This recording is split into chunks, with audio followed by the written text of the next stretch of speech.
सामान्य जनतेचा बुलंद आवाज. सत्य पोलीस टाइम्स. नमस्कार, मी डी.टी. आंबेगावे.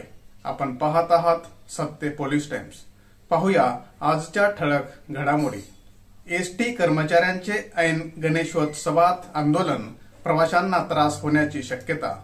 मुख्यमंत्री एकनाथ शिंदे यांनी शुक्रवारी एसटी कर्मचाऱ्यांचा महागाई भत्ता 34% वरून 38% केला. परंतु कामगार कराराप्रमाणे एसटी कर्मचाऱ्यांचा महागाई भत्ता 42% अपेक्षित आहे. त्यामुळे या वाढीव दराने महागाई भत्ता आणि इतर मागण्यांसाठी एसटी कर्मचारी 11 सप्टेंबर पासून मुंबईत तर त्यानंतर 13 सप्टेंबर पासून प्रत्येक जिल्ह्यात आमरण उपोषण करणार आहेत. मराठा समाजाचे आरक्षणासाठी आंदोलन सुरू असून अद्याप ही सरकारला त्यावर तोडगा काढता आला नाही. त्यामुळे सरकारची डोकेदुखी वाढली असतानाच आता एसटी कर्मचाऱ्यांच्या आंदोलनाचीही त्यात भर पडण्याची शक्यता आहे. महाराष्ट्र एसटी कामगार संघटनेने एसटी महामंडळाला शुक्रवारी आंदोलनाची नोटीस दिली. महामंडळासह शासनाकडे संघटनेकडून एसटी कर्मचाऱ्यांना शासकीय कर्मचाऱ्याप्रमाणे 42% महागाई भत्ता थकबाकीसह देण्याची मागणी करण्यात आली आहे. दिल्लीतील G20 शिखर परिषदेचा समारोप. G20 परिषदेत काय काय घडलं? दिल्लीतील G20 शिखर परिषदेची सांगता करण्यात आली असून पुढील परिषद ब्राझीलमध्ये होणार आहे. G20 परिषदेच्या अंतिम सत्रानंतर पंतप्रधान मोदींनी म्हटले की जग बदलत आहे, त्याचबरोबर जगातील संस्थांनाही बदलणे गरजेचे आहे. एक पृथ्वी, एक कुटुंब, एक भविष्याचा प्रवास आनंददायी असावा. राजधानी दिल्लीत आयोजित ऐतिहासिक G20 शिखर परिषदेची आज सांगता झाली. पंतप्रधान नरेंद्र मोदी यांनी रविवारी एक भविष्य या विषयावर चर्चा केल्यानंतर G20 शिखर परिषदेच्या समारोपाची घोषणा केली. G20 परिषदेच्या शेवटच्या दिवशी पंतप्रधान नरेंद्र मोदी यांनी G20 ची अध्यक्षता ब्राझीलचे राष्ट्रपती लुला डा सिल्वा यांच्याकडे सोपवली. यावेळी पंतप्रधान नरेंद्र मोदी यांनी संस्कृत भाषेत म्हटले, स्वस्ति अस्तु विश्वसे, म्हणजे संपूर्ण विश्वात अशा आणि शांतीचा संचार होऊ दे, असं त्यांनी म्हटलंय. शरद पवारांनी ओबीसी समाजाला आरक्षण दिलं. छगन भुजबळ. आरक्षणाच्या मुद्द्यावरून गावागावामध्ये वितृष्ट निर्माण होत आहे. त्यामुळे आरक्षणाच्या मुद्द्यावर सर्वपक्षीय तोडगा निघणे गरजेचे असल्याने सर्वांनी एकत्रित येऊन समन्वयित तोडगा काढावा, असे मत अन्न व नागरी पुरवठा मंत्री छगन भुजबळ यांनी आज येथे व्यक्त केले.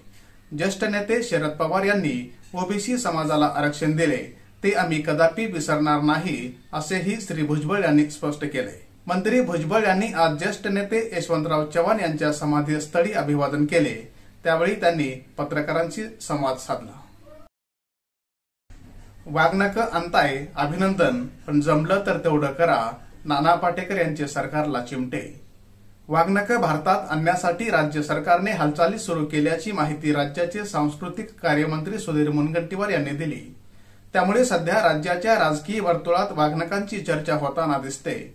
याच मुद्द्यावरून आता प्रसिद्ध मराठी अभिनेते नाना पाटेकर यांनी राज्य सरकारला कोपरखळी लगावली आहे. नाना पाटेकर म्हणाले की सुधीर मुनगंटीवार महाराजांची वाघनकं आणताय, त्याबद्दल अभिनंदन, पण जमलं तर त्या वाघनकांनी भ्रष्टाचाराचा कोथळा काढता आला तर पहा, असा टोला नाना पाटेकर यांनी लगावला आहे. नाना पाटेकर यांनी ट्विट करत सरकारला खडेबोल सुनावले आहेत. त्यामुळे त्यांचं ट्विट सध्या चर्चेचा विषय ठरला आहे. जरांगे पाटील यांनी पाणी आणि औषध त्यागलं, मुख्यमंत्र्यांचा मोठा निर्णय. मनोज जरांगे पाटील यांच्या उपोषणाचा आज 13वा दिवस आहे. आज 13व्या दिवशीही त्यांचं उपोषण सुटलेलं नाही. मागण्या मान्य न झाल्याने जरांगे पाटील हे उपोषणावर ठाम आहेत.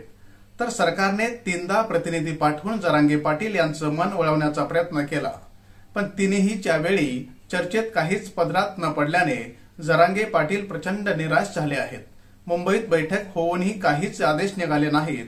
त्यामुळेही मराठा समाजात अस्वस्थता आहे. आता तर जरांगे पाटील यांनी आजपासून औषध आणि पाणीही त्यागण्याचा निर्णय घेतला आहे. त्यामुळे सरकारची अधिकच कोंडी होताना दिसत आहे. या पार्श्वभूमीवर सरकारने एक मोठा निर्णय घेतला आहे.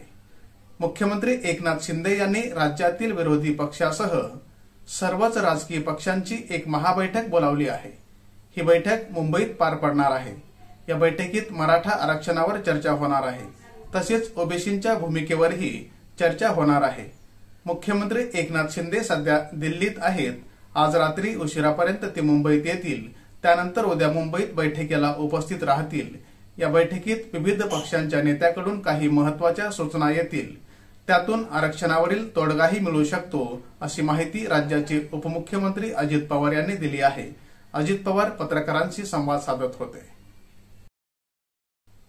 महिलांचा अपमान करणारा मंत्री, उद्धव ठाकरेंचा निशाणा कुणावर? ठाकरे गटाचे प्रमुख उद्धव ठाकरे यांनी आज जळगावात जाहीर सभा घेतली. यावेळी ते बोलत होते. उद्धव ठाकरे म्हणाले की मी मुख्यमंत्री होतो तेव्हा माझ्या एका मंत्र्यावर आरोप झाले. मी त्याला राजीनामा देऊन चौकशीला सामोरं जायला लावलं होतं. आरोप भयानक होते. राजीनामा घेतला नसता तर शिवाजी महाराज, हिंदू हृदय सम्राट बाळासाहेब ठाकरे यांना देखील तोंड दाखविण्याच्या लायकीचा मी राहिलो नसतो. अरे तू काय करत आहेस? तुझ्या आजूबाजूला अशी माणसं बसली आहेत आणि छत्रपती शिवाजी महाराज की जय म्हणतोस. महिलांच्या संदर्भात गंभीर आरोप असलेल्यांना मंत्री म्हणून कायम ठेवतोस, असे प्रश्न बाळासाहेबांनी विचारले असते. हे मी कधीच सहन करू शकत नाही. छत्रपती शिवाजी महाराजांची कल्याणाच्या सुभेदाराच्या सोन्याची गोष्ट तुम्हाला माहित आहे ना? महिलांना देवता मानणारे शिवाजी महाराज आणि अशा या शिवाजी महाराजांच्या महाराष्ट्रात महिलांचा अपमान करणारा मंत्री तुमच्या मांडीला मांडी लावून बसतोय. तिकडे मणिपूरमध्ये जे झालं त्यावर तुमचे बापजादे काही बोलायला तयार नाहीत, कारवाई करत नाहीत. तुम्हाला महाराजांचे नाव घेण्याचा अधिकार नाही, असे उद्धव ठाकरे यांनी म्हटले. या तारखेपासून राज्यात पावसाचा जोर कमी होणार. राज्यात ऑगस्ट महिन्यात रजेवर गेलेला पाऊस सप्टेंबरमध्ये परतला. सप्टेंबरच्या पहिल्याच आठवड्यात पावसाने राज्यातील अनेक भागात जोरदार हजेरी लावली. 7 सप्टेंबरपासून राज्यात सर्वत्र जोरदार पाऊस बरसत आहे. 7, 8 आणि 9 तारखेला राज्यातील अनेक भागात जोरदार पाऊस बरसला आहे. काही ठिकाणी अतिवृष्टी देखील झाली आणि धरणामधील जलसाठा देखील मोठ्या प्रमाणात वाढत आहे. यामुळे खरीपातील पिकांना दिलासा मिळाला असून सध्या शेतकऱ्यांमध्ये मोठे समाधानाचे वातावरण पाहायला मिळत आहे. मात्र पाऊस पुन्हा एकदा रजेवर जाणार की काय, अशी भीती व्यक्त केली जात आहे. कारण की भारतीय हवामान खात्याने उद्यापासून अर्थातच 11 सप्टेंबरपासून महाराष्ट्रातला पावसाचा जोर कमी होणार असल्याचा अंदाज त्यांनी व्यक्त केला आहे. वादळी वाऱ्यासह पाऊस, भारताची फलंदाजी पुन्हा न झाल्यास काय होईल? रोहित शर्मा आणि शुभमन गिल यांनी आज पाकिस्तानच्या गोलंदाजांची बेकार धुलाई केली. दोघांनी पहिल्या विकेटसाठी 121 धावांची भागीदारी करून अनेक विक्रम मोडले. या दोघांच्या विकेटनंतर पाकिस्तानच्या गोलंदाजांनी सामन्यावर पकड बनवण्यास सुरुवात केली, परंतु जोरदार पावसाने वाट लावली. वादळी वाऱ्यासह पाऊस सुरू झाल्याने 24.1 षटकानंतर सामना थांबला आहे. 24.1 षटकानंतर पावसाला सुरुवात झाली आणि मैदानावर कव्हर्स टाकण्यात आले. भारताच्या 2 बाद 147 धावा झाल्या आहेत. जर भारताने पुन्हा फलंदाजी न केल्यास पाकिस्तानसमोर 24 षटकात 206 धावांचे लक्ष्य असेल. सामान्य जनतेचा बुलंद आवाज, सत्य पोलीस टाइम्स.